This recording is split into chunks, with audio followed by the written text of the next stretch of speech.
Cinema ಶುರುವಾಗೋದೆ ಒಬ್ಬ rich ಹುಡುಗ ಗುಣ ಅನ್ನೋ ವ್ಯಕ್ತಿ ಜೊತೆ. ಇವನು ಕಾರಲ್ಲಿ ಎಲ್ಲಿಗೋ ಹೋಗ್ತಾ ಇರ್ತಾನೆ. ಇದ್ದಕ್ಕಿದ್ದ ಹಾಗೆ ಇವನ್ಗೆ ವಿಪರೀತ ತಲೆಸುತ್ತು ಬರಕ್ಕೆ ಶುರುವಾಗುತ್ತೆ. ಅದಕ್ಕೆ ಕಾರ್ ನಿಲ್ಸಿ ಹೊರಗೆ ಬಂದು ಏನಾಗ್ತಿದೆ ಅಂತ ನೋಡಕ್ಕೆ ಟ್ರೈ ಮಾಡ್ತಾನೆ. ಆಗ ಯಾರೋ ಒಬ್ಬ ವ್ಯಕ್ತಿ ಇವನ್ ಹಿಂದಿನಿಂದ ಬಂದು ಸ್ಲೆಡ್ಜ್ ಹ್ಯಾಮರ್ ನಿಂದ ತಲೆಗೆ ಬಾರಿಸ್ತಾನೆ. ಅದ್ರಿಂದ ಗುಣ ಕೆಳಗೆ ಬಿದ್ದೋಗ್ತಾನೆ. ಆದ್ರೆ ಆ ಅಟ್ಯಾಕ್ ಮಾಡಿದ ವ್ಯಕ್ತಿ ಯಾರು ಅಂತ ಇಲ್ಲಿ ಲವೀಲ್ ಆಗಲ್ಲ. ಆಮೇಲೆ ನಮಗೆ ಸರಣ್ಯ ಅನ್ನೋ ಹುಡುಗಿ ಪರಿಚಯ ಆಗತ್ತೆ. ಇವಳ ಅಪ್ಪ ಒಂದು ಗ್ರೋಸರಿ ಶಾಪ್ ನಡೆಸ್ತಿರ್ತಾರೆ. ಸರಣ್ಯ ಶಾಪ್ಗೆ ಸಾಮಾನ್ ತಗೊಂಡು ಮನೆಗೆ ಹೋಗ್ತಿರ್ತಾಳೆ. ದಾರಿಲಿ ಒಬ್ಬ ಗೊತ್ತಿಲ್ಲದ ವ್ಯಕ್ತಿ ಜೊತೆ ಮಾತಾಡ್ತಾಳೆ. ಶಾಪ್ ನಲ್ಲಿ ಒಬ್ಬ ಹುಡುಗ ಕೆಲಸ ಮಾಡ್ತಿರ್ತಾನೆ. ಅಪ್ಪ ಕೂಡ ಅಲ್ಲೇ ಕೆಲಸ ಮಾಡ್ತಿರ್ತಾರೆ. ಆಗ ಸರಣ್ಯ ಅಪ್ಪಂಗೆ, ನೀವು ಕ್ಯಾಶ್ ಕೌಂಟರ್ ಹತ್ರ ಕೂತ್ಕೊಳ್ಳಿ, ಉಳಿದ ಕೆಲ್ಸ ಆ ಎಂಪ್ಲಾಯಿ ಕೈಲಿ ಮಾಡಿಸಿ ಅಂತ ಹೇಳ್ತಾಳೆ. ಇದ್ ಕೇಳಿ ಅಪ್ಪ ಒಪ್ಕೊಳ್ತಾರೆ. ರಾತ್ರಿ ಮನೆಯಲ್ಲಿ ಡಿನ್ನರ್ ಮಾಡ್ತಾ ಇರೋವಾಗ ಸರಣ್ಯ ಸ್ವಲ್ಪ ಟೆನ್ಷನ್ ನಲ್ಲಿ ಇರೋ ಹಾಗೆ ಕಾಣ್ತಾಳೆ. ಅಪ್ಪಂಗೆ ಇದು ಗಮನಕ್ಕೆ ಬರುತ್ತೆ. ಆದ್ರೆ ಅವರು ಆಗ್ಲೇ ಕೇಳಲ್ಲ. ಸರಣ್ಯ ಹೋದ್ಮೇಲೆ ಅಮ್ಮ ಇವಳು ಕೆಲವು ದಿನದಿಂದ ತುಂಬಾನೇ ಅಪ್ಸೆಟ್ ಆಗಿದ್ದಾಳೆ ಅಂತ ಹೇಳ್ತಾರೆ. ಅದಕ್ಕೆ ಅಪ್ಪ ಸರಣ್ಯ ಜೊತೆ ಮಾತಾಡ್ಬೇಕು ಅಂತ ಡಿಸೈಡ್ ಮಾಡ್ತಾರೆ. ಆಮೇಲೆ ಸರಣ್ಯ ತನ್ನ ಫ್ರೆಂಡ್ ಶಾಂತಿ ಜೊತೆ ಮಾತಾಡ್ತಿರ್ತಾಳೆ. ಆದ್ರೆ ಫೋನ್ ನಲ್ಲಿ ಇವಳು ಯಾವ್ದೋ ಸೀಕ್ರೆಟ್ ಪ್ಲಾನ್ ಬಗ್ಗೆ ಮಾತಾಡ್ತಿರ್ತಾಳೆ. ಆಗ ಅಪ್ಪ ಅಲ್ಲಿಗೆ ಬರ್ತಾರೆ. ಅದಕ್ಕೆ ಇವಳು ಕಾಲ್ ಕಟ್ ಮಾಡ್ತಾಳೆ. ಅಪ್ಪ ಏನಾದ್ರೂ ಪ್ರಾಬ್ಲಮ್ ಇದ್ರೆ ನಂಗೆ ಹೇಳು ಅಂತ ಕೇಳ್ತಾರೆ. ಆದ್ರೆ ಸರಣ್ಯ, ಇಲ್ಲ ಪಾಪ ನಂಗೇನೂ ಆಗಿಲ್ಲ, ಎಲ್ಲ ಚೆನ್ನಾಗಿದೆ ಅಂತ ಹೇಳಿ ಮುಚ್ಚಿಡ್ತಾಳೆ. ಮಾರನೇ ದಿನ ಸರಣ್ಯ ಎಲ್ಲೋ ಹೋಗ್ತಿರೋವಾಗ ಇವಳ ಕಾರ್ಗೆ ಇನ್ನೊಂದು ಕಾರ್ ಗುದ್ದುತ್ತೆ. ಆ ಕಾರಲ್ಲಿ ಕೆಲವು ಶ್ರೀಮಂತ ಹುಡುಗರಿರ್ತಾರೆ. ಅವ್ರು ಇವಳ ಜೊತೆ ಜಗಳ ಆಡ್ತಾ ಇವಳು ಇಂಗ್ಲಿಷ್ಗೆ ಗೇಲಿ ಮಾಡ್ತಾರೆ. ಆದ್ರೆ ಸರಣ್ಯ ಫುಲ್ ಕಾನ್ಫಿಡೆಂಟ್ ಆಗಿ ಇಂಗ್ಲಿಷ್ ನಲ್ಲೇ ಅವ್ರಿಗೆ ಉತ್ತರ ಕೊಡ್ತಾಳೆ. ಈ ಸೀನ್ ಅನ್ನ ಕಾರಲ್ಲಿ ಇದ್ದ ಮಹೇಶ್ ಅನ್ನೋ ಹುಡುಗ ನೋಡ್ತಿರ್ತಾನೆ. ಮಹೇಶ್ಗೆ ಇದ್ ನೋಡಿ ಶಾಕ್ ಆಗುತ್ತೆ. ಯಾಕಂದ್ರೆ ಅವನ್ ಪ್ರಕಾರ ಸರಣ್ಯ ನಾರ್ಮಲ್ ಆಗಿ ಹಿಂಗಿಲ್ಲ. ಆಮೇಲೆ ಗುಣ ಮೇಲೆ ಆದ ಅಟ್ಯಾಕ್ ನ ಆಕ್ಚುಯಲ್ ಸೀನ್ ತೋರಿಸ್ತಾರೆ. ಗುಣ ಬಾರ್ ನಲ್ಲಿ ಡ್ರಿಂಕ್ ಮಾಡ್ತಿರ್ತಾನೆ. ಆಗ ಯಾರೋ ಒಬ್ಬ ವ್ಯಕ್ತಿ ಒಬ್ಬ ಡ್ಯಾನ್ಸರ್ಗೆ ಗುಣನ ಡ್ರಿಂಕ್ಗೆ ಏನೋ ಬೆರೆಸೋಕೆ ಹೇಳಿರ್ತಾರೆ. ಆ ಡ್ಯಾನ್ಸರ್ ಡ್ಯಾನ್ಸ್ ಮಾಡ್ತಾ ಇರೋವಾಗ್ಲೇ ಸೀಕ್ರೆಟ್ ಆಗಿ ಗುಣನ ಡ್ರಿಂಕ್ಗೆ ಏನೋ ಬೆರೆಸ್ತಾಳೆ. ಗುಣ ಅದನ್ನ ಕುಡ್ದು ಬಿಡ್ತಾನೆ. ಆಮೇಲೆ ಕಾರ್ ತಗೊಂಡು ಮನೆಗೆ ಹೋಗೋಕೆ ಹೊರಡ್ತಾನೆ. ದಾರ್ಲಿ ಇವನ್ ತಲೆ ಫುಲ್ ಭಾರ ಆಗುತ್ತೆ. ಅಷ್ಟೊತ್ಗೆ ಸರಣ್ಯ ಬಂದು ಇವನ್ ತಲೆಗೆ ಸ್ಲೆಡ್ಜ್ ಹ್ಯಾಮರ್ ನಿಂದ ಹೊಡಿತಾಳೆ. ಆದ್ರೆ ಇವಳು ಯಾಕೆ ಹಿಂಗ್ ಮಾಡ್ದಳು ಅನ್ನೋದು ಇನ್ನೂ ರಿವೀಲ್ ಆಗಲ್ಲ. ಆಮೇಲೆ ಈಶ್ವರಿ ಪರಿಚಯ ಆಗುತ್ತೆ. ಇವರು ಗುಣನ ಅಮ್ಮ. ಇವ್ರ ಗಂಡ ಒಂದು ದೊಡ್ಡ ಹಾಸ್ಪಿಟಲ್ ರನ್ ಮಾಡ್ತಿರ್ತಾರೆ. ಈಶ್ವರಿಗೆ ಒಂದು ಫಂಕ್ಷನ್ ನಲ್ಲಿ ಚೀಫ್ ಗೆಸ್ಟ್ ಆಗೋಕೆ ಇನ್ವಿಟೇಷನ್ ಬರುತ್ತೆ. ಇವರು ಅದನ್ನ ಒಪ್ಕೊಳ್ತಾರೆ ಕೂಡ. ಆದ್ರೆ ಅಷ್ಟೊತ್ತಿಗೆ ತನ್ನ ಮಗ ಗುಣಂಗೆ ಆಕ್ಸಿಡೆಂಟ್ ಆಗಿದೆ ಅನ್ನೋ ನ್ಯೂಸ್ ಬರುತ್ತೆ. ಆಗ ಇವರು ತಕ್ಷಣ ಹಾಸ್ಪಿಟಲ್ಗೆ ಓಡ್ತಾರೆ. ಆಮೇಲೆ ದೀಪಕ್ ಅನ್ನೋ ಒಬ್ಬ ವ್ಯಕ್ತಿ ಪರಿಚಯ ಆಗ್ತಾನೆ. ಇವನು ಇನ್ನೇನ್ ಸ್ವಲ್ಪ ದಿನದಲ್ಲೇ SI ಆಗೋನಿರ್ತಾನೆ. ಪೋಸ್ಟಿಂಗ್ ಆಗಿ ಕಾಯ್ತಿರ್ತಾನೆ. ಇವನಿಗೆ ಒಬ್ಬ ತಂಗಿ ಇರ್ತಾಳೆ, ಶಾಂತಿ. ಇವಳು ಹಾಸ್ಪಿಟಲ್ ಅಲ್ಲಿ ಡಾಕ್ಟರ್ ಆಗಿ ಕೆಲಸ ಮಾಡ್ತಿರ್ತಾಳೆ. ಬ್ರದರ್ಸ್ ಡೇ ದಿನ ಶಾಂತಿ ದೀಪಕ್ಗೆ ರಾಖಿ ಕಟ್ತಾಳೆ. ಪೋಸ್ಟಿಂಗ್ ಬಗ್ಗೆ ಕೇಳ್ತಾಳೆ. ದೀಪಕ್ ಬೇಗ ಪೋಸ್ಟಿಂಗ್ ಆಗುತ್ತೆ ಬಿಡು ಅಂತ ಹೇಳ್ತಾನೆ. ಇತ್ತ ಹಾಸ್ಪಿಟಲ್ ಅಲ್ಲಿ ಗೊತ್ತಾಗುತ್ತೆ ಗುಣನ ಮೇಲೆ ಯಾರೋ ಅಟ್ಯಾಕ್ ಮಾಡಿ ಆಕ್ಸಿಡೆಂಟ್ ತರ ಸೀನ್ ಕ್ರಿಯೇಟ್ ಮಾಡಿದ್ದಾರೆ ಅಂತ. ಗುಣ ಹಾಸ್ಪಿಟಲ್ ಓನರ್ ಮಗ ಆಗಿರೋದ್ರಿಂದ ಡಾಕ್ಟರ್ಸ್ ಇವನಿಗೆ ಸ್ಪೆಷಲ್ ಕೇರ್ ಕೊಡ್ತಿರ್ತಾರೆ. ಇದೇ ಟೈಮ್ಗೆ ದೀಪಕ್ ಶಾಂತಿನ ಹಾಸ್ಪಿಟಲ್ಗೆ ಡ್ರಾಪ್ ಮಾಡೋಕೆ ಬರ್ತಾನೆ. ಅಲ್ಲೇ ಸರಣ್ಯ ಕೂಡ ಕೆಲ್ಸ ಮಾಡ್ತಿರೋದ್ ಕಾಣುತ್ತೆ. ಇಬ್ರು ಪ್ರೀತಿಲಿ ನಾರ್ಮಲ್ ಆಗಿ ಮಾತಾಡ್ತಾರೆ. ದೀಪಕ್ ಹೋದ್ಮೇಲೆ ಸರಣ್ಯ ಬಿಹೇವಿಯರ್ ಫುಲ್ ಚೇಂಜ್ ಆಗುತ್ತೆ. ಇವಳು ತಕ್ಷಣ ಹಾಸ್ಪಿಟಲ್ ಒಳಗೆ ಹೋಗಿ ಗುಣನ ರೂಮ್ಗೆ ಹೋಗ್ತಾಳೆ. ಇಲ್ಲಿ ಗೊತ್ತಾಗೋದೇನಂದ್ರೆ ಸರಣ್ಯ ಮತ್ತೆ ಶಾಂತಿ ಮೊದ್ಲೇ ಏನೋ ಒಂದ್ ಪ್ಲಾನ್ ಮಾಡ್ಕೊಂಡಿರ್ತಾರೆ. ಅವ್ರ ಪ್ಲಾನ್ ಏನಂದ್ರೆ ಗುಣನ ಪ್ರಾಣ ತೆಗಿಯೋದ್ ಬೇಡ, ಬದ್ಲಿಗೆ ಅವನ್ ಹೆಲ್ತ್ ಕಂಡೀಷನ್ ಹಂಗೆ ಇರೋ ತರ ಮೇಂಟೈನ್ ಮಾಡ್ಬೇಕು ಅಂತ. ಅದಕ್ಕೆ ಸರಣ್ಯ ಗುಣಂಗೆ ಒಂದ್ ಇಂಜೆಕ್ಷನ್ ಕೊಡ್ತಾಳೆ, ಅವನ್ ಕಂಡೀಷನ್ ಇಂಪ್ರೂವ್ ಆಗದೆ ಇರೋ ತರ. ಶಾಂತಿಗೆ ಇದ್ರಿಂದ ತನ್ ಜಾಬ್ ಹೋಗ್ಬೋದಾ ಅಂತ ಭಯ ಆಗುತ್ತೆ. ಆದ್ರೆ ಸರಣ್ಯ ಎಲ್ಲ ನಾನ್ ನೋಡ್ಕೋತೀನಿ, ಟೆನ್ಷನ್ ಮಾಡ್ಬೇಡ ಅಂತ ಶಾಂತಿಗೆ ಧೈರ್ಯ ಹೇಳ್ತಾಳೆ. ಅಷ್ಟೊತ್ತಿಗೆ ಗುಣನ ಅಮ್ಮ ಈಶ್ವರಿ ಹಾಸ್ಪಿಟಲ್ಗೆ ಬಂದ್ಬಿಡ್ತಾರೆ. ಮಗನ ಕಂಡೀಷನ್ ನೋಡಿ ಇವ್ರಿಗೆ ತುಂಬಾ ಎಮೋಷನಲ್ ಆಗುತ್ತೆ. ಗುಣಂಗೆ ಇಬ್ರು ಫ್ರೆಂಡ್ಸ್ ಇರ್ತಾರೆ, ವಿಕ್ಕಿ ಮತ್ತೆ ರೇವಂತ್. ರೇವಂತ್ಗೆ ಗುಣನ ಆಕ್ಸಿಡೆಂಟ್ ಬಗ್ಗೆ ಡೌಟ್ ಬರುತ್ತೆ. ಯಾಕಂದ್ರೆ ಗುಣ ನಾರ್ಮಲ್ ಆಗಿ ಲಿಮಿಟೆಡ್ ಡ್ರಿಂಕ್ ಮಾಡೋನು. ಅವನು ಇಷ್ಟೊಂದು ಕುಡ್ದು ಆಕ್ಸಿಡೆಂಟ್ ಮಾಡ್ಕೊಂಡಿದ್ದು ಸ್ವಲ್ಪ ಸಸ್ಪಿಷಿಯಸ್ ಅನ್ಸುತ್ತೆ. ಇದನ್ನ ರೇವಂತ್ ವಿಕ್ಕಿಗೆ ಹೇಳ್ತಾನೆ. ಆದ್ರೆ ವಿಕ್ಕಿ ಇದನ್ನ ನಂಬಲ್ಲ. ಇದ್ರಿಂದ ರೇವಂತ್ ಸಿಟ್ಟಿಗೆ ಎದ್ದೋಗ್ತಾನೆ. ಆಮೇಲೆ ವಿಕ್ಕಿ ಡ್ರಿಂಕ್ ಮಾಡಿ ಬಾರ್ನಿಂದ ಹೊರಗ್ ಬರ್ತಾನೆ. ಆಗ ಒಬ್ಬ ವ್ಯಕ್ತಿ ಇವನ್ನ ಫಾಲೋ ಮಾಡ್ತಿರೋದು ನಮ್ಗೆ ಕಾಣುತ್ತೆ. ಇದೇ ಟೈಮ್ಗೆ ಸರಣ್ಯ ಆಂಬುಲೆನ್ಸ್ ತಗೊಂಡ್ ಬಂದು ವಿಕ್ಕಿನ ಕಿಡ್ನಾಪ್ ಮಾಡಿ ಒಂದ್ ಅಪರಿಚಿತ ಜಾಗಕ್ಕೆ ಕರ್ಕೊಂಡು ಹೋಗ್ತಾಳೆ. ಆಮೇಲೆ ಗುಣನ ಮೇಲೆ ಮಾಡಿದ ಹಾಗೆ ವಿಕ್ಕಿನ ಬೆನ್ನು ಮೂಳೆ ಮೇಲೂ ಸ್ಲಡ್ಜ್ ಹ್ಯಾಮರ್ ನಿಂದ ಅಟ್ಯಾಕ್ ಮಾಡ್ತಾಳೆ. ಆಮೇಲೆ ಇಬ್ರು ಅಲ್ಲಿಂದ ಹೋಗ್ಬಿಡ್ತಾರೆ. ಸ್ವಲ್ಪ ಟೈಮ್ ಆದ್ಮೇಲೆ ರೇವಂತ್ಗೆ ಗೊತ್ತಾಗುತ್ತೆ ಇವನ ಇನ್ನೊಬ್ಬ ಫ್ರೆಂಡ್ ಕೂಡ ಆಕ್ಸಿಡೆಂಟ್ಗೆ ಸಿಕ್ಕೋಗಿದ್ದಾನೆ ಅಂತ. ಇವನ್ಗೆ ಫುಲ್ ಶಾಕ್ ಆಗಿ ತಕ್ಷಣ ಹಾಸ್ಪಿಟಲ್ಗೆ ಓಡ್ತಾನೆ. ಡಾಕ್ಟರ್ ಶಾಂತಿ ಹೇಳ್ತಾಳೆ ಇವನ್ ಬೆನ್ನು ಮೂಳೆಗೆ ಸೀರಿಯಸ್ ಇಂಜುರಿ ಆಗಿದೆ, ಇನ್ಮುಂದ್ ನಡೆಯೋದ್ ಕೂಡ ಇವನಿಗೆ ತುಂಬಾ ಕಷ್ಟ ಆಗುತ್ತೆ ಅಂತ. ಇತ್ತ ಈಶ್ವರಿಗೆ ಈಗ ಕ್ಲಿಯರ್ ಆಗಿ ಡೌಟ್ ಬರೋಕ್ ಶುರುವಾಗುತ್ತೆ, ಏನೋ ಎಡವಟ್ಟಾಗ್ತಿದೆ ಅಂತ.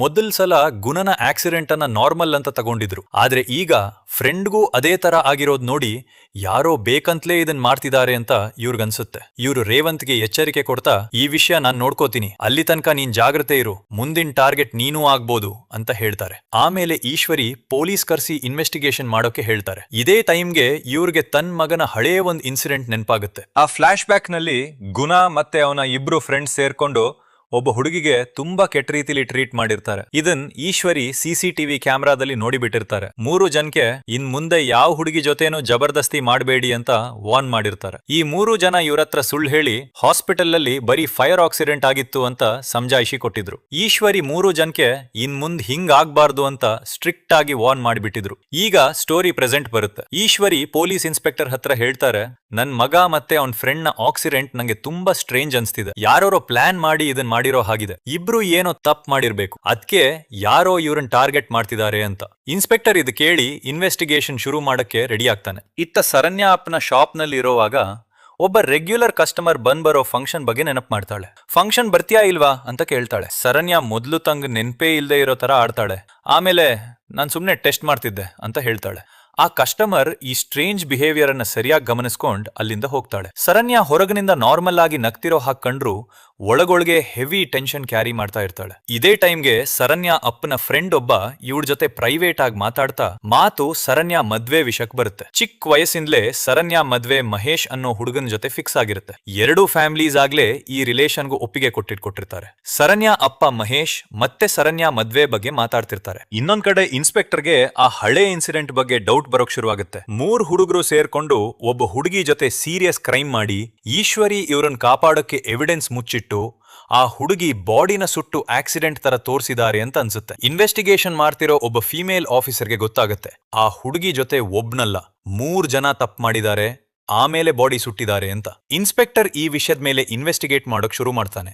ಈಶ್ವರಿಗೆ ಮಗ ಸಿಕ್ಕಾಕೊಂಡ್ ಬಿಡ್ತಾನ ಅಂತ ಭಯ ಆಗುತ್ತೆ. ಇವರು ಡೈರೆಕ್ಟ್ ಆಗಿ ಇನ್ಸ್ಪೆಕ್ಟರ್ ಜೊತೆ ಮಾತಾಡೋ ಬದಲು ಗಂಡನ್ ಕಳಿಸ್ತಾರೆ. ಹಾಸ್ಪಿಟಲ್ ಹೆಡ್ ಆದ ಗುಣನ ಅಪ್ಪ ಇನ್ಸ್ಪೆಕ್ಟರ್ಗೆ ಇಂಡೈರೆಕ್ಟ್ ಆಗಿ, ನಿಮ್ಮ ಕ್ಯಾಲ ನಾನ್ ನೋಡ್ಕೋತೀನಿ, ಆದ್ರೆ ಮಗ ಇನ್ವಾಲ್ವ್ ಆಗಿರೋ ಮಾತು ಬರಬಾರ್ದು ಅಂತ ಅರ್ಥ ಮಾಡಿಸ್ಕೊಡ್ತಾರೆ. ಹಣ ಆಸೆಗೆ ಇನ್ಸ್ಪೆಕ್ಟರ್ ಈ ಕೇಸ್ ಅನ್ಆಕ್ಸಿಡೆಂಟ್ ಅಂತ ಹೇಳಿ ಕ್ಲೋಸ್ ಮಾಡೋಕ್ ಒಪ್ಕೊಳ್ತಾನೆ. ಇದೇ ಟೈಮ್ಗೆ ದೀಪಕ್ SI ಆಗಿ ಜಾಯ್ನ್ ಆಗ್ತಾನೆ. ಆಗ್ಲೇ ಇಬ್ರು ಹುಡುಗರಿಗೆ ಆಕ್ಸಿಡೆಂಟ್ ಆಗ್ಬಿಟ್ಟಿರುತ್ತೆ. ಅದಕ್ಕೆ 3ನೇ ಫ್ರೆಂಡ್ಗೂ ಏನಾದ್ರೂ ಆಗ್ಬೋದು ಅಂತ ಸೀನಿಯರ್ ಈ ಕೇಸ್ ಅನ್ ದೀಪಕ್ಗೆ ಕೊಟ್ಟು ಇದ್ರ ಹಿಂದೆ ಯಾರಿದ್ದಾರೆ ಅಂತ ಪತ್ತೆ ಹಚ್ಚು ಅಂತ ಹೇಳ್ತಾರೆ. ದೀಪಕ್ ಮೊದ್ಲು ಗುಣನ ಪ್ರಶ್ನೆ ಕೇಳೋಕ್ ಹೋಗ್ತಾನೆ. ಆದ್ರೆ ಗುಣ ಇನ್ನೂ ಎಚ್ಚರ ಬಂದಿರಲ್ಲ, ಮಾತಾಡೋ ಸ್ಥಿತಿಲಿ ಇರಲ್ಲ. ಅದಕ್ಕೆ ಇವನ ಫ್ರೆಂಡ್ ವಿಕಿ ಹತ್ರ ಹೋಗ್ತಾನೆ, ಸ್ವಲ್ಪ ಪ್ರಶ್ನೆ ಕೇಳ್ತಾನೆ. ವಿಕಿ ಹೇಳ್ತಾನೆ, ಬಾರ್ನಿಂದ ಹೊರಗ್ ಬರೋವಾಗ ಯಾರೋ ಹಿಡ್ಕೊಂಡ್ ಕಾರಲ್ಲಿ ಹಾತ್ಬಿಟ್ರು. ಒಬ್ಬ ಹುಡುಗ ಮತ್ತೆ ಒಬ್ಬ ಹುಡುಗಿ ಇದ್ರು. ಹುಡುಗಿನೇ ಅಟ್ಯಾಕ್ ಮಾಡಿದ್ದು, ಆದ್ರೆ ಕತ್ಲೆ ಇದ್ದಿದ್ರಿಂದ ಮುಖ ಸರಿಯಾಗಿ ಕಾಣ್ಲಿಲ್ಲ ಅಂತ. ಇದ್ ಕೇಳಿ ದೀಪಕ್ಕೆ ಶಾಕ್ ಆಗುತ್ತೆ. ಆ ಜಾಗ ಪತ್ತೆ ಹಚ್ಚಿ ಅಲ್ಲಿಗೆ ಹೋಗಿ ವಿಚಾರಣೆ ಶುರು ಮಾಡ್ತಾನೆ. ಅಲ್ಲಿ CCTV ಕ್ಯಾಮ್ರಾ ಇರೋದ್ ನೋಡಿ ಫುಟೇಜ್ ಚೆಕ್ ಮಾಡೋಕೆ ಶುರು ಮಾಡ್ತಾನೆ. ಇನ್ನೊಂದ್ ಕಡೆ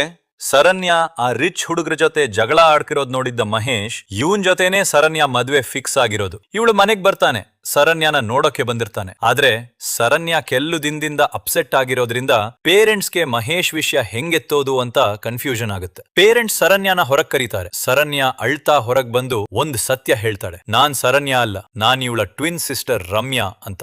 ಇದ್ ಕೇಳಿ ಎಲ್ಲರಿಗೂ ಫುಲ್ ಶಾಕ್ ಆಗುತ್ತೆ. ಈಗ ನಮ್ಗೆ ರಿಯಲ್ ಸರಣ್ಯ ಸ್ಟೋರಿ ತೋರಿಸ್ತಾರೆ. ಸರಣ್ಯನ ಯಾರೋ ಚೇಸ್ ಮಾಡ್ತಿರ್ತಾರೆ. ಇವಳು ಭಯದಿಂದ ಓಡ್ತಿರ್ತಾಳೆ. ಅಲ್ಲೇ ಶಾಂತಿ ಇರ್ತಾಳೆ. ಇವಳಿಗೆ ಇದ್ ಕಾಣುತ್ತೆ. ಶಾಂತಿ ತಕ್ಷಣ ರಮ್ಯಾಗೆ ಕಾಲ್ ಮಾಡಿ ಸರಣ್ಯನ ಕಾಪಾಡಕ್ಕೆ ಕಡಿತಾಳೆ. ಯಾಕಂದ್ರೆ ರಮ್ಯಾ ಮತ್ತೆ ಸರಣ್ಯ ಟ್ವಿನ್ ಸಿಸ್ಟರ್ಸ್. ಸರಣ್ಯನ ಚೇಸ್ ಮಾಡ್ತಿರೋ ಆ 3 ಜನ ಆ 3 ರಿಚ್ ಹುಡುಗರು ಆಗಿರ್ತಾರೆ. ಅವರು ಸರಣ್ಯನ ಹಿಡ್ಕೊಂಡು ಬಹಳ ಕೆಟ್ಟ ರೀತಿಲಿ ಥಳಿಸ್ತಾರೆ. ಅಷ್ಟೊತ್ಗೆ ಯಾರೋ ಬರ್ತಿರೋ ಸೌಂಡ್ ಕೇಳಿ 3 ಜನ ಅಲ್ಲಿಂದ ಓಡ್ ಹೋಗ್ತಾರೆ. ಶಾಂತಿ ಮತ್ತೆ ರಮ್ಯಾ ಅಲ್ಲಿಗೆ ಬರೋವಾಗೆ ಸರಣ್ಯ ಇಂಜರ್ಡ್ ಆಗಿರೋದು ಕಾಣುತ್ತೆ. ಇಲ್ಲಿಂದ ಸ್ಟೋರಿ ಇನ್ನೊಂದು ಫ್ಲಾಶ್ ಬ್ಯಾಕ್ ಹೋಗಿ ರಮ್ಯಾ ಸರಣ್ಯ ಬಗ್ಗೆ ಡೀಟೇಲ್ ಸಿಗುತ್ತೆ. ಇಬ್ರು ಪರ್ಫೆಕ್ಟ್ ಐಡೆಂಟಿಕಲ್ ಟ್ವಿನ್ಸ್.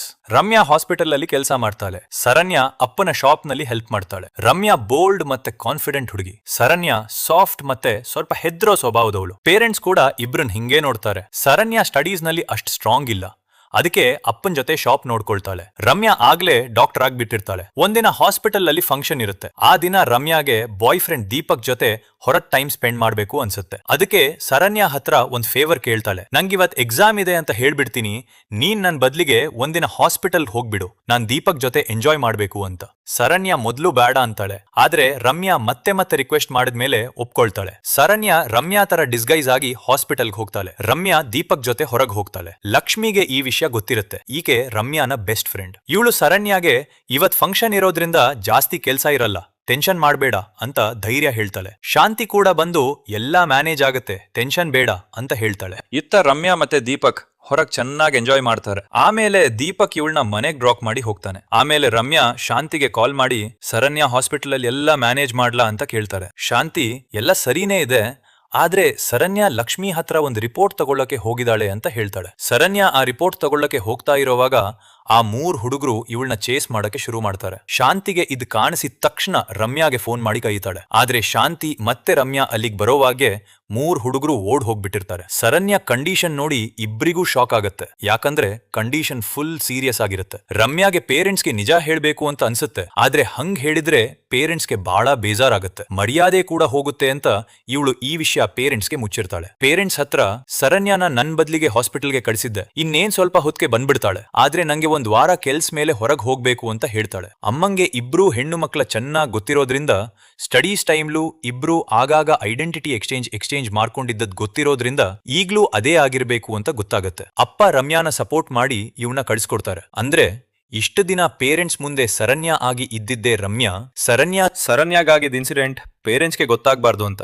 ಆದ್ರೆ ಈಗ ಪ್ರೆಸೆಂಟ್ ಅಲ್ಲಿ ರಮ್ಯಾ ಫೈನಲಿ ಪೇರೆಂಟ್ಸ್ಗೆ ನಿಜ ಹೇಳ್ಬಿಟ್ಟು ಇವ್ರನ್ನು ಶರಣ್ಯ ಹತ್ರ ಕರ್ಕೊಂಡು ಹೋಗ್ತಾಳೆ. ಶರಣ್ಯಾಗಿ ಎಚ್ಚರ ಬರ್ತಾ ಇರೋವಾಗ ಇವಳು ತಂಗಿಗೆ ಹೇಳ್ತಾಳೆ, ನಾನ್ ಆ 3 ಜನ ಲಕ್ಷ್ಮಿ ಜೊತೆ ತಪ್ಪು ಮಾಡ್ತಿರೋದ್ ಕಣ್ಣಾರೆ ನೋಡ್ಬಿಟ್ಟೆ, ಅದ್ಕೆ ಅವ್ರು ನನ್ ಕೂಡ ಖಲಾಸ್ ಮಾಡಕ್ಕೆ ಟ್ರೈ ಮಾಡಿದ್ರು ಅಂತ. ಇಲ್ಲೇ ಫ್ರೆಂಡ್ಸ್ ಸಿನಿಮಾದ ರಿಯಲ್ ಟ್ವಿಸ್ಟ್ ರಿವೀಲ್ ಆಗೋದು. ಆ 3 ಜನ ಶರಣ್ಯ ಜೊತೆ ಏನೂ ಮಾಡಿರ್ಲಿಲ್ಲ, ಬದ್ಲಿಗೆ ಅವ್ರು ಲಕ್ಷ್ಮಿ ಜೊತೆ ಆ ಕೆಲ್ಸ ಮಾಡಿದ್ರು. ಈಕೆ ರಮ್ಯಾನ ಬೆಸ್ಟ್ ಫ್ರೆಂಡ್. ಶರಣ್ಯ ಇದ್ ನೋಡ್ಬಿಟ್ಟಿದ್ಲು, ಅದಕ್ಕೆ ಅವ್ರು ಇವಳನ್ನ ಕೂಡ ಮುಗಿಸ್ಬಿಡೋಕೆ ಟ್ರೈ ಮಾಡಿದ್ರು. ಆದ್ರೆ ಲಕಿಲಿ ರಮ್ಯಾ ಮತ್ತೆ ಶಾಂತಿ ಸರಿಯಾದ ಟೈಮ್ಗೆ ಅಲ್ಲಿಗೆ ಬಂದ್ಬಿಟ್ಟಿದ್ರಿಂದ ಆ 3 ಜನ ಓಡ್ ಹೋಗ್ಬೇಕಾಯ್ತು. ಶರಣ್ಯ ಪ್ರಾಣ ಉಳಿಸ್ಕೊಂಡ್ಬಿಡ್ತಾಳೆ. ಮಹೇಶ್ಗೂ ಈಗ ಅರ್ಥ ಆಗತ್ತೆ, ಮೊದ್ಲು ಯಾವ ಹುಡುಗಿ ಇವನ್ ಜೊತೆ ನಾರ್ಮಲ್ ಆಗಿ ಇಂಗ್ಲಿಷ್ ನಲ್ಲಿ ಕಾನ್ಫಿಡೆಂಟ್ ಆಗಿ ಮಾತಾಡಿದ್ಲೋ ಅದ್ ರಮ್ಯಾನೇ ಆಗಿತ್ತು, ಶರಣ್ಯ ಅಲ್ಲ. ಅದಕ್ಕೆ ಆಮೇಲೆ ಇವನು ಶರಣ್ಯನ ಬಿಹೇವಿಯರ್ ನೋಡಿ ಶಾಕ್ ಆಗಿತ್ತು. ಆಮೇಲೆ ರಮ್ಯಾ ಮತ್ತೆ ಶಾಂತಿ ಸೇರ್ಕೊಂಡ್ ಆ 3 ಹುಡುಗರ ಮೇಲೆ ಸೇಡ್ ತೀರ್ಸ್ಕೊಳ್ಳೋ ಪ್ಲಾನ್ ಮಾಡ್ತಾರೆ. ಇವ್ರ ಮನೆ ಹತ್ರ ಇರೋ ಒಬ್ಬ ಹುಡುಗ ಕೂಡ ಇವ್ರಿಗೆ ಹೆಲ್ಪ್ ಮಾಡ್ತಿರ್ತಾನೆ. ದೀಪಕ್ CCTV ಫುಟೇಜ್ ನಿಂದ ಆ ಹುಡುಗನ್ ಐಡೆಂಟಿಫೈ ಮಾಡ್ಬಿಡ್ತಾನೆ. ಇವನ್ ಎಕ್ಸ್ಪ್ಲನೇಷನ್ ಕೇಳಿದಾಗ ಶಾಂತಿ ಮತ್ತೆ ರಮ್ಯಾ ಫೈನಲಿ ಫುಲ್ ಟ್ರೂತ್ ದೀಪಕ್ಗೆ ಹೇಳ್ಬಿಡ್ತಾರೆ. ದೀಪಕ್ಗೆ ಸಿಟ್ಟು ಬರೋದೇನಂದ್ರೆ ತನ್ನ ಸ್ವಂತ ತಂಗಿನೇ ಇಷ್ಟು ದೊಡ್ಡ ಪ್ಲಾನ್ ಮಾಡಿ ತನ್ನ ಕೈಲಿ ಮುಚ್ಚಿಟ್ಟಿದ್ದಕ್ಕೆ. ಅದಕ್ಕೆ ಇವ್ರ ಹತ್ರ ನಾನೀ ಸತ್ಯ ಗೊತ್ತಾಗಿ ನಿಮ್ಗೆ ಹೆಲ್ಪ್ ಮಾಡದೇ ಇರ್ತೀನಿ ಅಂತ ಅನ್ಕೊಂಡ್ರ ಅಂತ ಕೇಳ್ತಾನೆ. ಇತ್ತ ಶರಣ್ಯ ಇನ್ನೂ ಪೂರ್ತಿ ಚೇತರಿಸ್ಕೊಂಡಿರಲ್ಲ, ಅದಕ್ಕೆ ಫ್ಯಾಮಿಲಿ ಇವಳನ್ನ ಕೇರ್ ಮಾಡ್ತಿರ್ತಾರೆ. ಮಹೇಶ್ ಕೂಡ ಫುಲ್ ಸಪೋರ್ಟಿವ್ ಆಗಿ ಊಟ ತಿನ್ಸೋದ್ರಿಂದ ಹಿಡಿದು ಡೈಲಿ ಕೇರ್ ತನಕ ಎಲ್ಲಾದ್ರಲ್ಲೂ ಹೆಲ್ಪ್ ಮಾಡ್ತಾನೆ. ಇನ್ನೊಂದ್ ಕಡೆ ದೀಪಕ್ ಲಕ್ಷ್ಮಿ ಕೇಸ್ ಇನ್ವೆಸ್ಟಿಗೇಟ್ ಮಾಡ್ತಾ ಇರ್ತಾನೆ. ಆದ್ರೆ ಅಫಿಷಿಯಲ್ ಆಗಿ ಆ ಕೇಸ್ ಕೂಡ ಆಕ್ಸಿಡೆಂಟ್ ಅಂತ ಹೇಳಿ ಕ್ಲೋಸ್ ಮಾಡ್ಬಿಟ್ಟಿರ್ತಾರೆ. ಆದ್ರೆ ದೀಪಕ್ಗೆ ಇದು ಆಕ್ಸಿಡೆಂಟ್ ಅಲ್ಲ ಅಂತ ಫುಲ್ ಗ್ಯಾರಂಟಿ ಇರುತ್ತೆ. ಇವನ್ ಫ್ಯಾಮಿಲಿಗೆ ನಾನ್ ಲೀಗಲ್ ವೇಲಿ ಪೂರ್ತಿ ಮ್ಯಾಟರ್ ಎಕ್ಸ್ಪೋಸ್ ಮಾಡ್ತೀನಿ ಅಂತ ಹೇಳಿ ಸೇಡ್ ತೀರ್ಸ್ಕೊಳ್ಳೋ ಪ್ಲಾನ್ ಮಾಡ್ತಾನೆ. ಮಹೇಶ್ ಇವ್ರಿಗೆ ಈಗ ಲೀಗಲ್ ರೂಟ್ ನಲ್ಲೇ ಫೈಟ್ ಮಾಡೋದ್ ಬೆಟರ್ ಅಂತ ಸಲಹೆ ಕೊಡ್ತಾನೆ. ದೀಪಕ್ ಪೊಲೀಸ್ ಆಗಿ ತನ್ನ ಕೈಲಾಗಿದ್ ಎಲ್ಲಾ ಮಾಡ್ತೀನಿ ಅಂತ ಹೇಳಿದ್ರೆ ಮಹೇಶ್ ಲಾಯರ್ ಆಗಿ ಲೀಗಲ್ ಸೈಡ್ ಹ್ಯಾಂಡಲ್ ಮಾಡ್ಬೇಕು ಅಂತ ಡಿಸೈಡ್ ಆಗತ್ತೆ. ದೀಪಕ್ ಈ ಹಳೆ ಕೇಸ್ ಇನ್ವೆಸ್ಟಿಗೇಟ್ ಮಾಡ್ತಿರೋದ್ ಸೀನಿಯರ್ ಆಫೀಸರ್ಗೆ ಗೊತ್ತಾಗತ್ತೆ. ಸೀನಿಯರ್ ಕ್ಲಿಯರ್ ಆಗಿ ಈ ಕೇಸ್ ಮತ್ತೆ ಸ್ಟಾರ್ಟ್ ಮಾಡೋ ಅಗತ್ಯ ಇಲ್ಲ ಅಂತ ಹೇಳ್ಬಿಡ್ತಾರೆ. ಇಲ್ಲಿಂದ ದೀಪಕ್ಗೆ ಸಿಚುವೇಶನ್ ಇನ್ನೂ ಕಾಂಪ್ಲಿಕೇಟೆಡ್ ಆಗತ್ತೆ. ಈ ಕೇಸ್ ನಲ್ಲಿ ಬಹಳ ದೊಡ್ಡ ಎಡವಟ್ಟು ಇದೆ ಅಂತ ಇವನಿಗೆ ಅರ್ಥ ಆಗತ್ತೆ. ದೀಪಕ್ ಮತ್ತೆ ಮಹೇಶ್ ಲಕ್ಷ್ಮಿ ಫ್ಯಾಮಿಲಿನ ಭೇಟಿಯಾಗಿ ಸತ್ಯ ಹೊರಗ್ ತರೋಣ ಅಂತ ಡಿಸೈಡ್ ಮಾಡ್ತಾರೆ. ಲಕ್ಷ್ಮಿ ಫೋಟೋ ನೋಡಿದ ತಕ್ಷಣ ದೀಪಕ್ಗೆ ಒಂದ್ ಫ್ಲಾಶ್ ಬ್ಯಾಕ್ ನೆನಪಾಗುತ್ತೆ. ಒಂದ್ಸಲ ರಮ್ಯಾನ ಕರ್ಕೊಂಡು ಹೋಗೋಕೆ ಹಾಸ್ಪಿಟಲ್ಗೆ ಹೋಗಿದ್ದಾಗ ಲಕ್ಷ್ಮಿ ಇವನ್ ಚೆನ್ನಾಗಿ ಗೇಲಿ ಮಾಡಿ ಹೆದರ್ಸಿದ್ರು. ದೀಪಕ್ ಮತ್ತೆ ಲಕ್ಷ್ಮಿ ನಡುವೆ ಅಣ್ಣ ತಂಗಿ ತರ ಬಾಂಡಿಂಗ್ ಇತ್ತು. ಅದಕ್ಕೆ ಲಕ್ಷ್ಮಿ ಸತ್ ಹೋಗಿದ್ದ ದೀಪಕ್ಗೆ ಬಹಳ ನೋವು ಕೊಟ್ಟಿತ್ತು. ಇವನಿಗೆ ಲಕ್ಷ್ಮಿಗೆ ಜಸ್ಟಿಸ್ ಕೊಡ್ಸ್ಬೇಕು ಅಂತಿತ್ತು. ಲಕ್ಷ್ಮಿ ಅಮ್ಮ ಮತ್ತೆ ಚಿಕ್ಕ ತಂಗಿ ಇನ್ನೂ ಇವಳ ಸಾವನ್ ಆಕ್ಸಿಡೆಂಟ್ ಅಂತಲೇ ತಿಳ್ಕೊಂಡಿರ್ತಾರೆ. ದೀಪಕ್ ಇವ್ರಿಗೆ ಇದ್ ಆಕ್ಸಿಡೆಂಟ್ ಅಲ್ಲ, ಆ 3 ಜನ ಇದನ್ ಮಾಡ್ದಾರೆ, ನೀವು ಲೀಗಲ್ ಕೇಸ್ ಫೈಟ್ ಮಾಡ್ಬೇಕು ಅಂತ ಎಕ್ಸ್ಪ್ಲೇನ್ ಮಾಡ್ತಾನೆ. ಅಮ್ಮಂಗೆ ಚಿಕ್ಕ ಮಗಳ ಫ್ಯೂಚರ್ ಬಗ್ಗೆ ಚಿಂತೆಯಾಗಿ ಸ್ವಲ್ಪ ಹೆಜಿಟೇಟ್ ಮಾಡ್ತಾರೆ. ಆದ್ರೆ ದೀಪಕ್ ತಪ್ಪು ಮಾಡಿದವ್ರಿಗೆ ಪನಿಷ್ಮೆಂಟ್ ಸಿಗ್ಲೇಬೇಕು ಅಂತ ಇವ್ರನ್ನ ಒಪ್ಪಿಸ್ತಾನೆ. ಇದರಿಂದ ಅಮ್ಮ ಕೇಸ್ ಫೈಟ್ ಮಾಡೋ ಪೇಪರ್ಗೆ ಸಹಿ ಹಾಕ್ತಾರೆ. ಈಗ ಪೂರ್ತಿ ಫ್ಲಾಶ್ ಬ್ಯಾಕ್ ಅಂತ ತೋರಿಸ್ತಾರೆ. ಗುಣನ ಅಪ್ಪ ಹಾಸ್ಪಿಟಲ್ ಓನರ್. ಗುಣ ಮತ್ತೆ ಅವನಿಬ್ರು ಫ್ರೆಂಡ್ಸ್ ಆಗಾಗ ಹಾಸ್ಪಿಟಲ್ ನ ಖಾಲಿ ರೂಮ್ ನಲ್ಲಿ ಡ್ರಗ್ಸ್ ತಗೊಳ್ತಿದ್ರು. ಫಂಕ್ಷನ್ ಇದ್ದ ಆ ದಿನ ಕೂಡ 3 ಜನ ಡ್ರಗ್ಸ್ ತಗೊಳ್ತಿರ್ತಾರೆ. ಅಷ್ಟೊತ್ತಿಗೆ ಲಕ್ಷ್ಮಿ ಅಲ್ಲಿಂದ ಪಕ್ಕದ ರೂಮ್ಗೆ ರಿಪೋರ್ಟ್ ಚೆಕ್ ಮಾಡಕ್ಕೆ ಹೋಗ್ತಿರ್ತಾಳೆ. 3 ಜನ ಇವಳನ್ನ ನೋಡಿ ನಶಾದಲ್ಲಿ ಇವಳ ಜೊತೆ ಕೆಟ್ಟ ರೀತಿಲಿ ಟ್ರೀಟ್ ಮಾಡೋಕೆ ಟ್ರೈ ಮಾಡ್ತಾರೆ. ಲಕ್ಷ್ಮಿ ಬಿಟ್ಬಿಡಿ ನಾನ್ ಹೋಗ್ಬೇಕು ಅಂತ ಬೇಡ್ಕೊಂಡ್ರು ಅವ್ರು ಕೇಳಲ್ಲ. ಇವಳ ಮೇಲೆ ಬಲತ್ಕಾರ ಮಾಡಿ ಇವಳ ಪ್ರಾಣ ತಗೊಂಡ್ಬಿಡ್ತಾರೆ. ಇದೇ ಟೈಮ್ಗೆ ರಮ್ಯಾ ವೇಷದಲ್ಲಿದ್ದ ಸರಣ್ಯ ಹಾಸ್ಪಿಟಲ್ಗೆ ಬರ್ತಾಳೆ. ಇದನ್ ನೋಡಿ ಫುಲ್ ಹೆದ್ರಿ ಬಿಡ್ತಾಳೆ. 3 ಜನ ಇವಳನ್ನೂ ನೋಡ್ಬಿಟ್ಟು ಇವಳ ಹಿಂದೆ ಓಡ್ತಾರೆ. ಆಮೇಲೆ 3 ಜನ ಡಿಸೈಡ್ ಮಾಡ್ತಾರೆ ಮೊದ್ಲು ಬಾಡಿನ ಆಕ್ಸಿಡೆಂಟ್ ತರ ತೋರಿಸ್ಬೇಕು ಅಂತ. ಅದಕ್ಕೆ ಲಕ್ಷ್ಮಿ ಬಾಡಿನ ಸುಟ್ಟು ಆಕ್ಸಿಡೆಂಟ್ ತರ ಕ್ರಿಯೇಟ್ ಮಾಡ್ತಾರೆ. ದೀಪಕ್ ಈ ಸತ್ಯಲಕ್ಷ್ಮಿ ಫ್ಯಾಮಿಲಿಗೆ ಹೇಳಿದಾಗ ಅಮ್ಮಂಗೆ ಫುಲ್ ಶಾಕ್ ಆಗತ್ತೆ. ಅದಕ್ಕೆ ಇವ್ರ ಆ ಪೇಪರ್ಗೆ ಸಹಿ ಹಾಕಿದ್ದು. ಆ 3 ಕ್ರಿಮಿನಲ್ಸ್ಗೆ ಯಾರ್ ತಮ್ ಎದುರು ನಿಂತಿದ್ದಾರೆ ಅಂತ ಕ್ಲಿಯರ್ ಆಗಲ್ಲ. ಯಾಕಂದ್ರೆ ಸರಣ್ಯಾ ಮುಖ ಇವ್ರು ಸರಿಯಾಗಿ ನೋಡಿರಲ್ಲ. ಆಮೇಲೆ ಒಂದ್ಸಲ ಇಂಜೆಕ್ಷನ್ ಕೊಡಕ್ಕೆ ರಮ್ಯಾ ಆಕ್ಚುಲಿ ಸರಣ್ಯಾನೇ ಡಿಸ್ಗೈಸ್ ನಲ್ಲಿ ಹಾಸ್ಪಿಟಲ್ಗೆ ಬಂದಾಗ ಗುಣಂಗೆ ಇವಳ ಮುಖ ಸ್ವಲ್ಪ ನೆನಪು ಉಳ್ಕೊಳ್ತದೆ. ಇವನು ಫ್ರೆಂಡ್ಸ್ಗೆ ಯಾರ್ ನಮ್ಮ ಮೇಲೆ ಆಕ್ಷನ್ ತಗೋತಿದಾಳೋ ಆ ಹುಡುಗಿ ಇದೆ, ನಾನ್ ಮೊದ್ಲು ನೋಡಿದ ಹುಡುಗಿ ಇರ್ಬೋದು ಅಂತ ಹೇಳ್ತಾನೆ. ಇನ್ವೆಸ್ಟಿಗೇಷನ್ ಆದ್ಮೇಲೆ 3 ಜನಕ್ಕೂ ಗೊತ್ತಾಗುತ್ತೆ ಸರಣ್ಯಾ ಮತ್ತೆ ರಮ್ಯಾ ಪರ್ಫೆಕ್ಟ್ ಒಂದೇ ತರ ಕಾಣ್ತಾರೆ. ಇವ್ರು ಒಬ್ಬಳ ಮೇಲೆ ಟಾರ್ಗೆಟ್ ಮಾಡಿದ್ರೆ ಇನ್ನೊಬ್ಬ ಸಿಸ್ಟರ್ ಇವ್ರ ಮೇಲೆ ಸೇಡ್ ತೀರ್ಸ್ಕೊಳಕ್ಕೆ ಟ್ರೈ ಮಾಡ್ತಿದ್ದಾಳೆ ಅಂತ. ಇತ್ತ ದೀಪಕ್ 3 ಜನಕ್ಕೂ ವಿರುದ್ಧ ಎವಿಡೆನ್ಸ್ ಕಲೆಕ್ಟ್ ಮಾಡಕ್ಕೆ ಶುರು ಮಾಡ್ತಾನೆ. ಗುಣನ ಅಪ್ಪ ಇವನಿಗೆ ಈ ಮ್ಯಾಟರ್ ನಲ್ಲಿ ಜಾಸ್ತಿ ತಲೆ ಹಾಕ್ಬೇಡ ಅಂತ ವಾರ್ನ್ ಮಾಡ್ತಾರೆ. ಆದ್ರೆ ದೀಪಕ್ ಇದ್ ಕೇಳಿ ಸುಮ್ನಾಗಲ್ಲ. ಗುಣನ ಅಪ್ಪ ಆಮೇಲೆ ತನ್ನ ಹೆಂಡತಿ ಈಶ್ವರಿನೇ ಬ್ಲೇಮ್ ಮಾಡ್ತಾ ಮಗಂಗೆ ಚೆನ್ನಾಗ್ ಸಂಸ್ಕಾರ ಕೊಟ್ಟಿದ್ರೆ ಹಿಂಗೆಲ್ಲ ಆಗ್ತಿರ್ಲಿಲ್ಲ ಅಂತ ಹೇಳ್ತಾರೆ. ಇತ್ತ ರಮ್ಯಾ ಸರಣ್ಯ ಐಡೆಂಟಿಟಿ ಸ್ವ್ಯಾಪ್ ವಿಷಯ ಇನ್ನೂ ಮುಚ್ಚಿಟ್ಟಿರ್ತಾರೆ. ಒರಿಜಿನಲ್ ಸರಣ್ಯಾನ ಸೇಫ್ ಜಾಗಕ್ಕೆ ಶಿಫ್ಟ್ ಮಾಡೋಕೆ ರಮ್ಯಾ ಸರಣ್ಯ ಜಾಗಕ್ಕೆ ಹಾಸ್ಪಿಟಲ್ಗೆ ಹೋಗ್ತಿರ್ತಾಳೆ. ಆದ್ರೆ ಕೇಸ್ ಕೋರ್ಟ್ ತನಕ ಹೋಗ್ಬಿಡುತ್ತೆ. ಕೋರ್ಟ್ ನಲ್ಲಿ ಮಹೇಶ್ 3 ಹುಡುಗರ ವಿರುದ್ಧ ಎವಿಡೆನ್ಸ್ ಇಡ್ತಾ ಇವರು ಲಕ್ಷ್ಮಿ ಜೊತೆ ಕ್ರೈಮ್ ಮಾಡಿ ಸರಣ್ಯಾನ ಕೂಡ ಮುಗಿಸ್ಬಿಡೋಕೆ ಟ್ರೈ ಮಾಡಿದ್ದಾರೆ ಅಂತ ಹೇಳ್ತಾನೆ. ಆದ್ರೆ ಆ 3 ಜನ ಕಡೆ ಇರೋ ಡಿಫೆನ್ಸ್ ಲಾಯರ್ ಫುಲ್ ಪವರ್ಫುಲ್ ಇರ್ತಾನೆ. ಇವನು ಮಹೇಶ್ ಪಾಯಿಂಟ್ ಅನ್ನು ಬ್ರೇಕ್ ಮಾಡ್ಬಿಡ್ತಾನೆ. ಸಿಸಿಟಿವಿ ಟೆಕ್ನಿಕಲ್ ಪ್ರಾಬ್ಲಮ್ ನಿಂದ ಕೆಲಸ ಮಾಡ್ತಿರ್ಲಿಲ್ಲ ಅಂತ ಇವನ್ ಹೇಳ್ತಾನೆ. ಜೊತೆಗೆ ಕ್ರೈಮ್ ನಡೆದಿದ್ದ ದಿನ 3 ಹುಡುಗರು ಸಿಟಿ ಬಿಟ್ಟು ಟ್ರಿಪ್ಗೆ ಹೋಗಿದ್ರು ಅಂತ ಫೇಕ್ ಟಿಕೆಟ್ಸ್ ತೋರಿಸಿ ಪ್ರೂವ್ ಮಾಡ್ಬಿಡ್ತಾನೆ. ಇದೆಲ್ಲ ಈ ಲಾಯರೇ ಅರೇಂಜ್ ಮಾಡಿಸಿದ್ದು, ಫೇಕ್ ಎವಿಡೆನ್ಸ್ ಆಗಿರುತ್ತೆ. ಕೋರ್ಟ್ ನಲ್ಲಿ ಸರಣ್ಯಾ ತಾನ್ ರಮ್ಯಾ ಅಂತ ಹೇಳ್ಕೊಂಡ್ ಬರ್ತಾಳೆ. ಲಾಯರ್ ಇದ್ದಕ್ಕಿದ್ದ ಹಾಗೆ ಒಂದ್ ಬಾಲ್ ಅನ್ನು ಇವಳ ಕಡೆ ಎಸ್ಕುತಾನೆ. ಇವಳು ಅದನ್ನ ಎಡಗೈಲಿ ಹಿಡ್ಕೊಳ್ತಾಳೆ. ಇದ್ರಿಂದ ಲಾಯರ್ ಪ್ರೂವ್ ಮಾಡ್ಬಿಡ್ತಾನೆ ಇವಳು ರಮ್ಯಾ ಅಲ್ಲ, ಎಡಗೈಲಿ ಬರೆಯೋ ಸರಣ್ಯಾ ಅಂತ. ಮಹೇಶ್ಗೆ ಈಗ ಒಪ್ಕೊಳ್ಬೇಕಾಗುತ್ತೆ 2 ಸಿಸ್ಟರ್ಸ್ ಐಡೆಂಟಿಟಿ ಸ್ವ್ಯಾಪ್ ಮಾಡಿದ್ದಾರೆ ಅಂತ. ಆದ್ರೂ ಇವನು ಐಡೆಂಟಿಟಿ ಚೇಂಜ್ ಆಗಿರ್ಬೋದು, ಆದ್ರೆ ಈ 3 ಹುಡುಗರು ಒಳ್ಳೆಯವರಲ್ಲ, ಇವ್ರು ಮಾಡಿರೋ ತಪ್ಪಿಗೆ ಪನಿಷ್ಮೆಂಟ್ ಸಿಗ್ಲೇಬೇಕು ಅಂತ ಹೇಳ್ತಾನೆ. ಡಿಫೆನ್ಸ್ ಲಾಯರ್ ಆಮೇಲೆ ಲಕ್ಷ್ಮಿ ಬಗ್ಗೆ ಸುಳ್ಳು ಆರೋಪ ಹಾಕೋಕೆ ಶುರು ಮಾಡ್ತಾನೆ. ಈಕೆ ಫ್ರೀ ಸ್ವಭಾವದ ಹುಡುಗಿ, ಬೇಕಾದಷ್ಟು ಹುಡುಗರ ಜೊತೆ ಸಂಬಂಧ ಇಟ್ಕೊಂಡಿದ್ಲಂತ ಒಬ್ಬ ವ್ಯಕ್ತಿನ ವಿಟ್ನೆಸ್ ಮಾಡಿ ಸುಳ್ಳು ಸಾಕ್ಷಿ ಹೇಳಿಸ್ತಾನೆ. ಈ ವಿಟ್ನೆಸ್ ಕೂಡ ಲಾಯರೇ ಅರೇಂಜ್ ಮಾಡಿಸಿದ್ದೇ ಆಗಿರುತ್ತೆ. ಲಕ್ಷ್ಮಿ ಅಮ್ಮಂಗೆ ಇದ್ ಕೇಳಿ ಫುಲ್ ನೋ ಆಗುತ್ತೆ. ಲಾಯರ್ ಇವ್ರನ್ನ ಬುಲಾಡ್ಕೊಂಡು ಮಗಳ ಕ್ಯಾರೆಕ್ಟರ್ ಬಗ್ಗೆ ಡೌಟ್ ಒಪ್ಕೊಳ್ಳಿ ಅಂತ ಫೋರ್ಸ್ ಮಾಡ್ತಾನೆ. ಅಮ್ಮ ಕ್ಲಿಯರ್ ಆಗಿ ನನ್ ಮಗಳ ಹಂಗಿಲ್ಲ ಅಂತ ಹೇಳ್ತಾರೆ. ಆದ್ರೆ ಲಾಯರ್ ಇವ್ರ ಮೇಲೆ ಮೆಂಟಲಿ ಪ್ರೆಷರ್ ಹಾಕ್ತಾ ಇರೋವಾಗ ಅಮ್ಮ ಬ್ರೇಕ್ ಡೌನ್ ಆಗ್ಬಿಡ್ತಾರೆ. ಮಗಳಿಗೆ ಜಸ್ಟಿಸ್ ಸಿಗ್ಲಿ ಬಿಡ್ಲಿ, ಆದ್ರೆ ಇವಳು ಮರ್ಯಾದೆ ನಾನು ಹಾಳಾಗೋಕೆ ಬಿಡಲ್ಲ ಅಂತ ಹೇಳಿ ಕೇಸ್ ವಾಪಸ್ ತಗೊಳ್ತಾರೆ. ಇದ್ರಿಂದ ಕೇಸ್ ಪ್ರಾಕ್ಟಿಕಲಿ ಕೊಲ್ಯಾಪ್ಸ್ ಆಗ್ಬಿಡುತ್ತೆ. ದೀಪಕ್ಗೆ ಬಹಳ ಬೇಜಾರಾಗಿ ಕೋರ್ಟ್ ನಿಂದ ಹೊರಗ್ ಬಂದ್ಬಿಡ್ತಾನೆ. ರಮ್ಯಾ ಕೂಡ ಇವನ್ ಹಿಂದೆ ಬರ್ತಾಳೆ. ಆ 3 ಅಪರಾಧಿಗಳು ಕೋರ್ಟ್ ನಿಂದ ಫ್ರೀ ಆಗಿ ಹೊರಗ್ ಬರ್ತಾರೆ. ದೀಪಕ್ಗೆ ಇವ್ರು ನೋಡಿ ವಿಪರೀತ ಸಿಟ್ ಬಿಡುತ್ತೆ. ತಾನ್ ನಂಬಿದ್ ಲಾ ಸಿಸ್ಟಮೇ ಈಗ ಜಸ್ಟಿಸ್ ಕೊಡ್ಲಿಕ್ಕೆ ಆಗ್ತಿಲ್ಲ ಅಂತ ಇವನಿಗೆ ರಿಯಲೈಸ್ ಆಗುತ್ತೆ. ಸಿಟ್ಟಲ್ಲಿ ದೀಪಕ್ ತನ್ನ ಗನ್ ತೆಗಿತಾನೆ. ರಮ್ಯಾ ಇವನ್ ತಡಿಯೋಕ್ ಟ್ರೈ ಮಾಡ್ತಾಳೆ. ಆದ್ರೆ ದೀಪಕ್ ಆ 3 ಕ್ರಿಮಿನಲ್ಸ್ಗೆ ಗುಂಡ್ ಹೊಡ್ಬಿಡ್ತಾನೆ. ಎಲ್ಲಾರಿಗೂ ಶಾಕ್ ಆಗುತ್ತೆ. ಲೀಗಲ್ ಸಿಸ್ಟಮ್ ನಿಂದ ಜಸ್ಟಿಸ್ ಸಿಗಲ್ಲ ಅಂತ ಗೊತ್ತಾದ್ಮೇಲೆ ದೀಪಕ್ ತಾನೇ ಪನಿಷ್ಮೆಂಟ್ ಕೊಟ್ಬಿಡ್ತಾನೆ. ಗನ್ ತೆಗ್ದು 3 ಜನಕ್ಕೂ ಪ್ರಾಣ ತಗೊಂಡ್ಬಿಟ್ಟು ತನ್ನ ಫ್ಯಾಮಿಲಿಗೆ ಜಸ್ಟಿಸ್ ಕೊಡ್ಸ್ಬಿಡ್ತಾನೆ. ಇಲ್ಲಿಗೆ ಸ್ಟೋರಿ ಮುಗಿದಿದೆ. ಫ್ರೆಂಡ್ಸ್, ಇದೀ ಸಿನಿಮಾದ ಪೂರ್ತಿ ಸ್ಟೋರಿ. ಈ ಟ್ವಿಸ್ಟ್ ನಿಮ್ಗೆ ಹೆಂಗ್ ಅನ್ಸ್ತು ಅಂತ ಕಮೆಂಟ್ ಸೆಕ್ಷನ್ ನಲ್ಲಿ ಬರೀರಿ. ಚಾನೆಲ್ಗೆ ಹೊಸಬರಾಗಿದ್ರೆ ಸಬ್ಸ್ಕ್ರೈಬ್ ಮಾಡಿ, ನೋಟಿಫಿಕೇಶನ್ ಸಿಗೋಕೆ ಬೆಲ್ ಐಕಾನ್ ಒತ್ತಿ. ಫ್ರೆಂಡ್ಸ್, ವಿಡಿಯೋ ಲೈಕ್ ಮಾಡೋದ್, ಶೇರ್ ಮಾಡೋದ್ ಮರಿಬೇಡಿ. ಸರಿ ಫ್ರೆಂಡ್ಸ್, ಮುಂದಿನ ವಿಡಿಯೋಲಿ ಸಿಗ್ತೀನಿ. ಜೈ ಕರ್ನಾಟಕ ಮಾತೆ. ಪೀಸ್.